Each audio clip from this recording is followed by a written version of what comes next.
সম্মানিত গণসংহতি আন্দোলনের কেন্দ্রীয় প্রধান সমন্বয়কারী জননেতা জুনায়েদ সাকি আমাদের আজকের এই সমাবেশের আরো উপস্থিত আছেন। এই বাংলাদেশের শ্রমিকের স্বার্থে যে শ্রম সংস্কার কমিশন হয়েছিল সেই শ্রম সংস্কার কমিশনের প্রধান স্বৈর শাসক খুনি শেখ হাসিনাকে ছাত্র জনতার অভ্যুত্থানে বাংলাদেশের গার্মেন্টস শ্রমিক সহ বাংলাদেশের শ্রমিকরা জীবন দিয়ে এই সরকারকে উৎখাত করেছিল, স্বৈরাচারকে উৎখাত করেছিল। দুঃখের বিষয় 10 মাস পেরিয়ে গেছে। এই 10 মাসের মধ্যে বাংলাদেশের প্রথম শহীদ হয়েছে কাউসার হোসেন খান, বাংলাদেশের গার্মেন্টস শ্রমিক। কেন শহীদ হয়েছে? মজুরি চাইতে গিয়ে। আমরা বর্তমানে কি অবস্থায় আছি আমরা দেখব। টিএনজিদের একজন শ্রমিক নেতা বলেছেন মাসের পর মাস সেখানে মালিক বেতন না দিয়ে তারা দেশ থেকে পালিয়ে যেতে পারছে, অথচ সরকার টিএনজিদের শ্রমিকদের পাওনাদি এখন পর্যন্ত বুঝিয়ে দিচ্ছে না। আমরা গত এপ্রিলের রোজার ঈদের আগে আমরা দেখেছিলাম সেখানে 25শে এপ্রিল সেখানে এই সচিবালয় অভিমুখে আমার টিএনজিদের শ্রমিকরা যখন যাত্রা শুরু করেছিল, পুলিশ কিভাবে নির্দয়ভাবে হাসিনা সরকারের মতোই লাঠিপেটা করে অসংখ্য শ্রমিক নেতৃত্ব ভাই বোনদের আহত করে পিটিয়ে শুয়ে দিয়েছিল, হাসপাতালে পাঠিয়ে দিয়েছিল। আমরা এই সরকারকে নিন্দা জানাই। বাংলাদেশে ছাত্রদের, বিশেষ করে বৈষম্য বিরোধীর নামে কিছু ছাত্রদের, তারা যমুনায় চলে যান, আর আমার শ্রমিক যখন রাস্তায় নামে তখন সে পুলিশ সে পুরনো কায়দায় লাঠিচার্জ করে, গুলি চলে।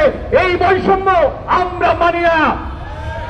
বন্ধুগণ, এই বাংলাদেশে বিভিন্ন কারখানায়, নারায়ণগঞ্জে দেখবেন ইউটেক্স আর নিউক্লিয়ার সহ বিভিন্ন কারখানায় শ্রমিক ছাঁটাই হচ্ছে, এবং সেই শ্রমিক ছাঁটাই যখন শ্রমিক আন্দোলনে নামছে তখন কেবল পুলিশ নয়, সামরিক বাহিনী তো তারা রাস্তায় নামিয়ে শ্রমিকদের বিরুদ্ধে লেলিয়ে দিচ্ছে।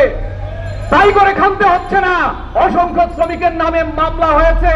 রবিনটেক্সে রূপগঞ্জের কারখানায় একজন সেখানে কেবল ট্রেড ইউনিয়ন করার অপরাধে সেখানে ট্রেড ইউনিয়নের সভাপতি এবং শ্রমিক ফ্রন্টের কেন্দ্রীয় সাধারণ সম্পাদক সেলিম মাহমুদকে রাতের বেলায় রাত 1টা-2টা বাজে তার পরিজনের সামনে আতঙ্কে রেখে গ্রেফতার করেছিল। কোন আইনে?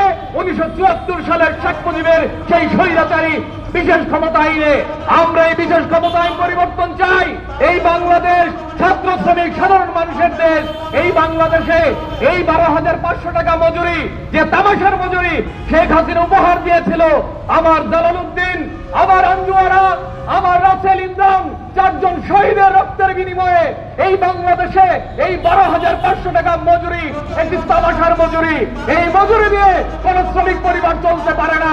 তাই বলতে চাই, অবিলম্বে মজুরি পুনর্নির্ধারণ, পুনর্মূল্যায়ন এবং বর্তমান বেঁচে থাকার উপযোগী একটি নতুন মজুরি, জাতীয় ন্যূনতম মজুরি ঘোষণা করতে হবে। আপনারা যদি অভ্যুত্থানের সরকার হয়ে থাকেন তাহলে আপনারা প্রমাণ দিবেন আপনারা এই বাংলাদেশে এই অভ্যুত্থানের অন্যতম শরিক।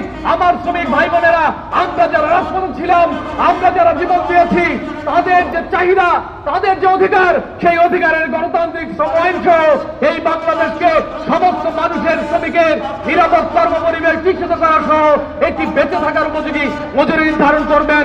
প্রিয় বন্ধুগণ, সকলকে এই সংগ্রামে যারা আছেন তারা আরো অগ্রসর হবেন। সরকারকে বলতে চাই, অবিলম্বে বাংলাদেশের কথা শুনুন।